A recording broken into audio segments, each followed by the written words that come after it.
Hello மக்களே, இன்றைக்கி நம்ம வீடியோவில் என்ன பார்க்க போகிறோன்னா காரப்பணியாரம் தான் செய்ய போகிறோம். அதுக்கு ஃபஸ்ட்டு நம்ம தேங்காவை வந்து அரைச்சி எடுத்துக்கிறோம், சின்ன சின்ன பீஸாக போட்டு. அப்புறம் ஒரு ஆனியன், பச்சை மிளகா, கருவேப்பிலை, கொத்தமல்லி இதெல்லாம் வந்து கட் பண்ணி சின்ன சின்னதாக கட் பண்ணி எடுத்துக்கிறோம். அப்புறம் இட்லி மாவு தான் நான் எடுத்துக்கிட்டேன் இன்றைக்கி காரப்பணியாரத்துக்கு.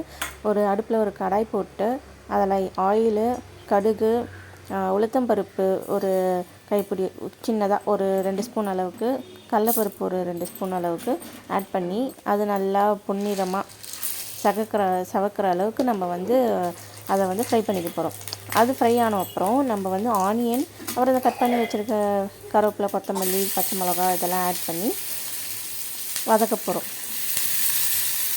இந்த ஆனியன் நல்லா ஒரு ப்ரௌனிஷ் கலர் வரப்போ நம்ம அரைச்ச தேங்காவை வந்து இதில் ஆட் பண்ணி அதையும் நல்லா ஒரு டீப் ஃப்ரை, அந்த தேங்காயோட ஸ்மெல் சூப்பராக இருக்கும் அந்த எண்ணெயில் ஃப்ரை ஆகும்போது. அந்தளவுக்கு நம்ம அதை வந்து வறுத்து எடுத்துக்கிறோம். இந்த அளவுக்கு வெந்தப்போ நம்ம அதில் தேங்காய் ஆட் பண்ணி அதையும் நல்லா ஃப்ரை பண்ணி எடுத்துக்கிறோம். ஆக்சுவலாக அந்த ஸ்மெல் நல்லாயிருக்கும் தேங்காயோடு கலந்து நம்ம வதக்கும் போது. ஓகே, இந்த பக்கம் இந்த வெயில் ஈவினிங் டைம் சன்செட்டு எங்கள் கிச்சனில் படுது, அது பார்க்க அழகாக இருந்தது, அதை தான் கேப்சர் பண்ணேன். ஓகே, இப்போ மாவு வந்து உப்பு போட்டு நம்ம தேவையான உப்பு போட்டு கலந்து எடுத்துக்கிட்டாச்சு. இப்போ இந்த ஃப்ரை பண்ணதை இதில் கொட்டி நல்லா மிக்ஸ் பண்ண போகிறோம். இந்த பாட்டு என்னென்னா, மிக்ஸ் பண்ணும்போது மாவு கொஞ்சம் கெட்டி ஆகிடும்.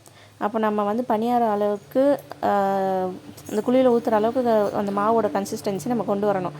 ஸோ அதனால் தேவைப்பட்டால் லைட்டாக கொஞ்சம் தண்ணி ஊற்றி அதை வந்து கலந்துக்கோங்க. நான் இப்போ வந்து கொஞ்சம் லைட்டாக தண்ணி ஊற்றி தான் நான் மிக்ஸ் பண்ணியிருக்கேன். அதுக்கப்புறம் பணியாரக்கல் போட்டு கொஞ்சம் ஹீட் ஆனோடனே ஆயில் ஊற்றிக்கோங்க, இல்லைனா நெய் கூட ஊற்றிக்கலாம் ஃப்ரெண்ட்ஸ்.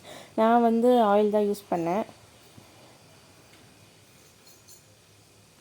இப்போ வந்து நம்ம நடு குழியில் ஊற்றக்கூடாது, ஏன்னா பேசிக் கான்செப்ட்னா நடுவில் தான் ஹீட் அதிகமாக இருக்கும். ஸோ சுற்றி ஃபுல்லாக ஊற்றிட்டு லாஸ்ட்டாக தான் நடுவில் இருக்க குழியில் நம்ம வந்து ஊற்ற போகிறோம் மாவை.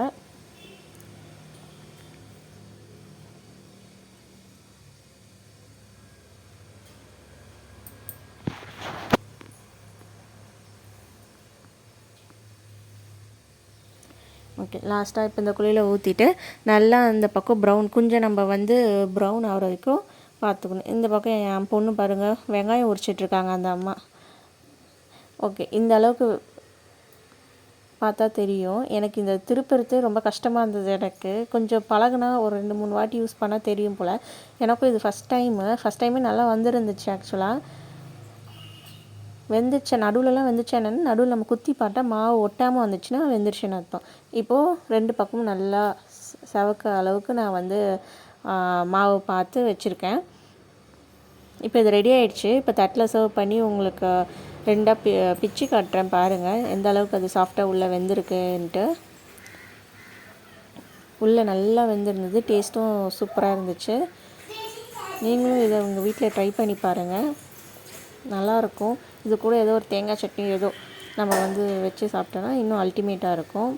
ஸோ இந்த வீடியோ உங்களுக்கு பிடிச்சிருந்தால் மறக்காமல் லைக் பண்ணுங்கள், ஷேர் பண்ணுங்கள், கமெண்ட் பண்ணுங்கள்.